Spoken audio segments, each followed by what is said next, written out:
पर द्वादशी के दिन शास्त्र वर्णन करता है कि चलिए हमारा शास्त्र कहता है कि एकादशी के दिन चावल मत खा, पर द्वादशी के दिन शास्त्र वर्णन करता है कि पहला गासा जो मुंह में जाए वो चावल का जाना चाहिए, तब एकादशी का पुण्य मिलता है।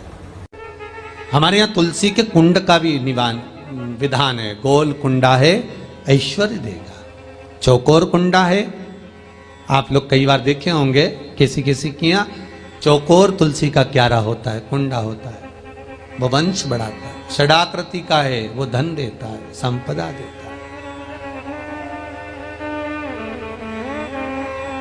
दोष हमारा है, हम तुलसी के कुंड के नीचे शंकर जी को रख देते हैं। क्यों?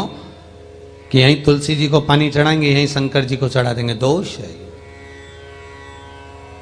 तुलसी के कुंड के नीचे हम सर्प देव को रख देते हैं, नाग देवता रख देते हैं, पानी चढ़ाएंगे, पात्री रख देते हैं, नहीं, दोष।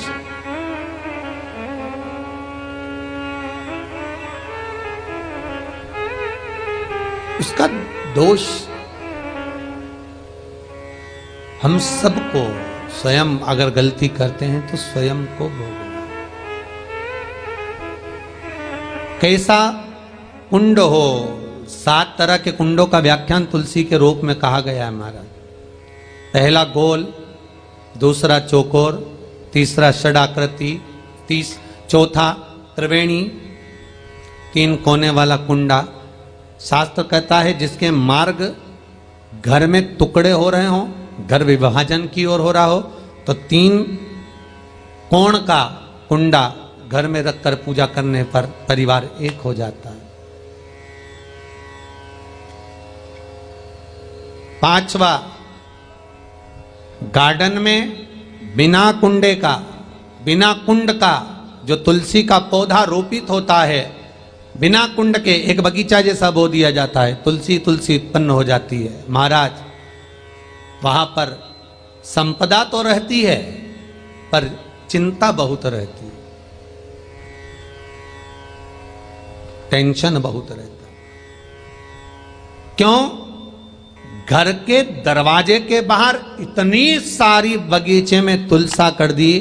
कोई निकल कर जा रहा था, उसने थूक दिया, कोई निकल कर जा रहा था, उसने पानी डाल दिया, कोई श्वान ने, कुत्ते ने, किसी ने, बिल्ली ने गंदगी कर दी, उसका दोष आपको लगेगा। इसलिए कुंड के अंदर तुलसा का, तो वो धन तो देगा, जो तुमने बगीचे में तुलसा लगाई है, गार्डन तुलसा का करा, वो धन तो देगा, संपदा भी देगा, पर चिंता को बढ़ा देगा। 5वां,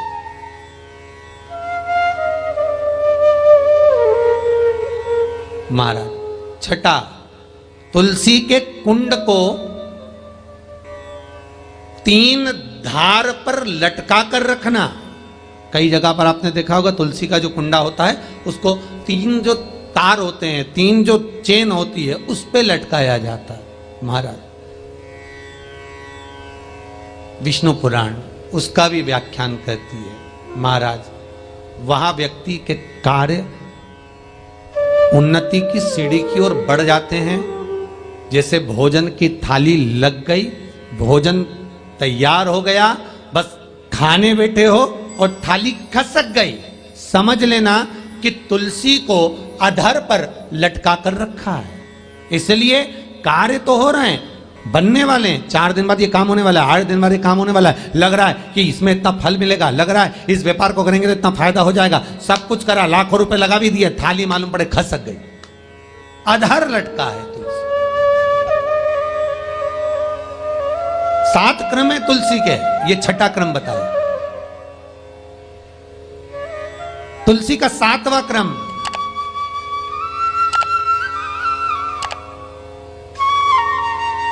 तुलसी का 7वां क्रम है। महाराज, तुलसी का कुंडा जैसा घर के आंगन में है, तुलसी का कुंड जैसे घर के आंगन में विराज रहा है, ऐसा ही छोटा सा कुंड भगवान के लिए रोपित करें। प्रतिदिन भगवान की सेवा करते समय तुलसी का कुंड सम्मुख रखकर उसकी आराधना करना, फिर उस कुंड को वापिस बाहर ले जाकर रखना, फिर दूसरे दिन पूजन के समय पर कुंड को लाकर रखना। हम तो यहां तक कहते हैं विष्णु पुराण गर्ग संहिता कल्याण का तुलसी अंग यहां तक वर्णन करता है कि आप पूरे साल ये नहीं कर सकते तो कम से कम कार्तिक के महीने में भगवान के सामने तुलसी का छोटा कुंड, चौकोर वाला, गोल नहीं, चौकोर कुंड लाकर भगवान के सामने रखकर छोटा सा कुंड का पूजन कर कर भगवान के साथ उस कुंड को वापस बाहर विराजमान करें, फिर कल लेकर आए, फिर विराजमान करें। आप पूरे साल नहीं कर सकते तो एक महीना के क्यारे में शंकर का चढ़ा हुआ जल कभी नहीं जाना चाहिए।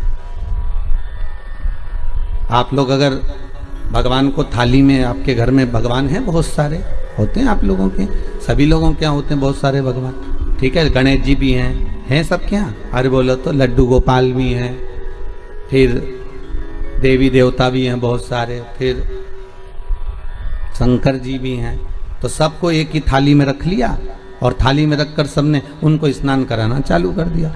अब सबको स्नान कराया तो शिव जी को भी कराया, बोलो कराया कि नहीं कराया, थाली के अंदर रखकर। अब तुमने स्नान तो करा दिया, स्नान कराने के बाद वो जल को क्या करा तुम लोगों ने, ले जाकर तुलसी के क्यारे में डाल दिया।